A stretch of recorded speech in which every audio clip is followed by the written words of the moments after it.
Hello दोस्तों, आइए आप सभी का अपना YouTube चैनल अशोक राजा मालती मुकेश चैनल में सभी दोस्तों का स्वागत है। और आज हम एक बहुत ही महत्वपूर्ण सूचना लेकर आए हैं। आप सभी दोस्तों को पता होगा कि कल रात 8 बजे एनटीपीसी का मतलब एनालिसिस यानी कि क्वेश्चन जो भी सॉल्व किए थे आपको वो क्वेश्चन का एनालिसिस आया है कि आप कितना अटेम्प्ट किए थे, कितना निगेटिव हुआ और कितना पॉजिटिव हुआ और कितना एमओ आपको आ रहा है। तो इसमें हताश होने की कोई बात नहीं है। बहुत से ऐसे लोग हैं जिनको 40 से नीचे अगर आ रहा होगा तो वो तो अपना उम्मीद खो चुके होंगे, उम्मीद लगभग नहीं होगा। 45 से ज़्यादा जिनको आ रहा होगा तो उनको उम्मीद है कि होने की चांस है। तो मैं उन लोगों से कहूँगा जो 40 से नीचे आ रहा है वो हताश हो गए हैं, तैयारी को छोड़ने पे है। छोड़िए मत तैयारी को।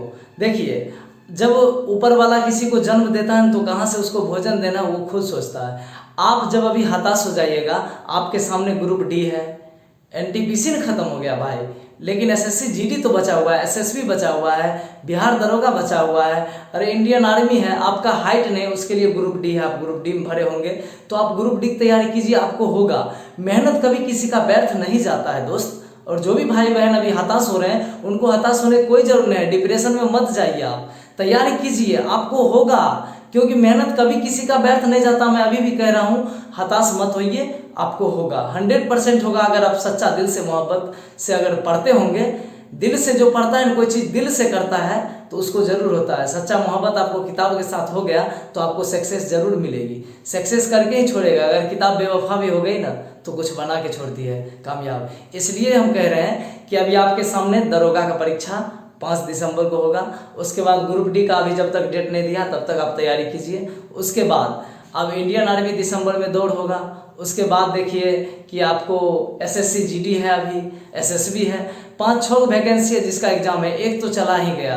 समझिए जिनका 40 से नीचे उम्मीद बहुत कम है, लेकिन हो भी ना हो, कहें अभी बड़का जादू बचले है। बड़का जादू उसको हम कहते हैं, ये नॉर्मलाइज वाला सिस्टम। कहीं ये साथ दे दिया, ये जादुई बांसुरी है। जखनी बच गया ना 40 से कहीं दुगुना 80 हो गया कि बस हो जाएगा। लेकिन उतना नहीं होगा, 20-25 नंबर तक बढ़ सकता है। तो हम कहेंगे जो चीज़ आप लोग खो दिए हैं उसके पीछे मत रोइए, मत भागिए। और जो खो गया वो चला गया। अब जो आगे है उसका तैयारी हम लोग अच्छा से करेंगे और उसी में जाएंगे, ठीक है। तो अब चलते हैं हम ग्रुप डी और एसएससी जीडी के लिए जो मैथ है उसको हम सॉल्व करेंगे। आप लोग अच्छा से देखिएगा। चलते हैं क्वेश्चन की तरफ। एक नंबर क्वेश्चन है, 10,640 रुपया की एक राशि 5% की साधारण, ये साधारण लिखा हुआ है, लाइट जल गया होगा यहाँ पे, साधारण ब्याज दर से x वर्षों में 3724 रुपया ब्याज अर्जित करती है तो x का मान क्या होगा। x यहाँ दिया हुआ है वर्ष, यानी कि नहीं रहता है कि कितने वर्ष में। आप देख रहे हैं कि साधारण ब्याज में होता है क्या, मूलधन दिया हुआ रहता है, समय दिया हुआ रहता है, दर दिया हुआ रहता है, क्या निकालना रहता है, ब्याज। लेकिन यहाँ पर देखिए कि मुझे मूलधन भी दिया हुआ है, कितना ब्याज निकला वो भी दिया हुआ है, दर भी दिया हुआ है। इसका मतलब हमको समय निकालना है। कोई एक चीज ही निकालना रहता है, कमी रहता है वही निकालना रहता है हमको। तो देखिए समय बराबर हम सूत्र लगाएंगे, समय निकालना है। समय बराबर हो जाएगा, ये मार्कर दूसरा है, समय बराबर हो जाएगा ब्याज गुने 100 बट्टा मूलधन गुने दर। एक चीज ध्यान दीजिएगा, यहां जब समय रहे, ये समय लिखे हैं हम, एक मिनट, ये समय है तो समय बराबर ब्याज गुने 100 बट्टा मूलधन गुने दर। अब अगर यहाँ पर दर दिया रहेगा तो दर बराबर ब्याज गुने 100 बट्टा मूलधन गुने समय। दर रहेगा तो समय, समय रहेगा तो दर, उल्टा इसी का होता है। आप एक चीज यहाँ पर देखिएगा, ब्याज क्या कर रहा है, 10,640 रुपया की एक राशि 5% साधारण ब्याज की दर से x वर्षों में 3724 रुपया ब्याज अर्जित करती है। इसका मतलब ये ब्याज है। तो 3724 गुना 100, कहां से, ये ब्याज था और 100 है, सूत्र से 100 बट्टा मूलधन कितना रुपया हम उसको दिए थे, 10,640 रुपया की राशि दिए थे। तो 10,640 गुने किस दर से दिए थे, 5% की दर से दिए थे, 5%। अब बैठ गया। अब जो आएगा x का मान ही आएगा। अब देखिए 5 इकाई 5, 5 20 100, 0 से 0, और ये 2 इकाई 2, 2 5 6 10, और उसके बाद 2 तिया 6, 2 दूना 4, 532, 532 इकाई 32, 532 7 3724 यानी कि 7 वर्ष में ये ब्याज इतना दे देगा और टाइम 7 वर्ष होगा इसका आंसर। ये वर्ष अगर यहाँ लिखा हुआ है सब समझ जाइए कि 7 वर्ष ही में होगा, सब में वर्ष होगा हम लास्ट में लिखते हैं, सब में क्यों लिखे उतना टाइम से। तो ठीक है, आप लोग से उम्मीद कर रहे हैं समझ गए होंगे सभी लोग। बढ़ते हैं आगे। अब 2 नंबर क्वेश्चन है, यदि ए बी से 25% कम है तो 2b - 1 ए उसके बाद बट्टा बड़का ए का मान क्या होगा। ये बड़ा ए है बट्टा में, ठीक है, ये जो दिए हैं। अब देखिए ए बी, पहले ए लिख लीजिए ए और यहाँ बी लिखिए। ए जो है बी से 25% कम है, अगर बी 100 हम मान लेते हैं 25% कम है तो ये कितना हो जाएगा 75 हो जाएगा। 25% कम है मतलब ए कोई 100 है, अब 25% कम करने के लिए कहा दिया, 25% कम करेंगे तो बी कितना बचा 75%। अब देखिए जब ए और बी का मान पता हो गया है तो इस टर्म में बैठा देना है। 2 है तो 2 लिख दीजिए, गुने देखिए बी का मान कितना है यहाँ पर 100 है, 100 लिखिए। अब माइनस ए का मान कितना है 75, 75 लिखिए। और ये बट्टा वाला चिन्ह है पूरा बट्टा, ए का मान कितना है 75 तो 75। अब देखिए 100 दूना 200 - 75 अब बट्टा 75 बराबर 200 में से 75 घटाइएगा तो 10 में से 5 घटाएंगे 5 और ये बच गया 9 में 7 घटाएंगे 2 125 बट्टा 75। 25 5 25 या 75 बराबर 5/3 आंसर आया, जो कि ऑप्शन नंबर सी में है 5/3। अब इसको ऐसे भी तोड़ सकते थे 25 या 75, 25 चौका 100 तोड़ के, तो यहाँ पर लिखते 2 गुने बी का मान कितना है ए 2 तो सूत्र से है, बी का मान 4 है तो 4 और माइनस ए का मान कितना है 3, उसके बाद बट्टा ए का मान कितना है यहाँ पे 4 तो 4 लिख देते। उसके बाद देखिए आप 4 दूना 8, 8 में से 3 घटाते 5 5 और उसके बाद सॉरी ए का मान यहाँ पर 3 है, ये ना पूछा 3 और उसके बाद 4 दूना 8 में से 3 घटाए 5 है 3 है 3 आंसर। कोई भी रूल हो मैथ का, लेकिन आंसर जितना आना है उतना ही आएगा, चाहे आप उसको 100 प्रकार से बनाए, आंसर चेंज थोड़ी होता है। अब चलते हैं आगे, समझ रहे होंगे आप लोग। नंबर क्वेश्चन है 35 39 41 46 27 तथा x का औसत 38 है तो x का मान क्या होगा।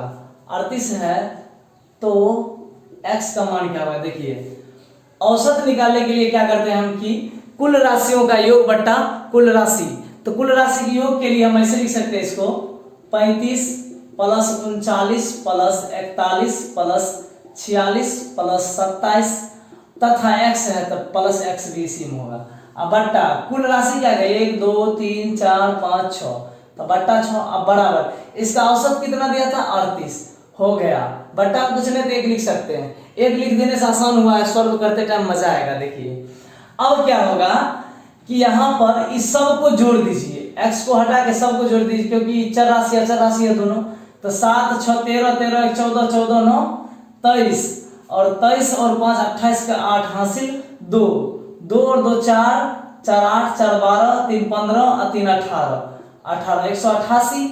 अब प्लस x है बराबर, और ये हम क्यों किए थे x गुना चाहे जोड़ कीजिएगा तो इतना ही होगा, और करस करस गुना होता है आमने सामने कटता है। अभी करस में 38 छक है तो 8 6 48 का 8 हासिल 4 और 6 3 18 और 4 22 228 हुआ।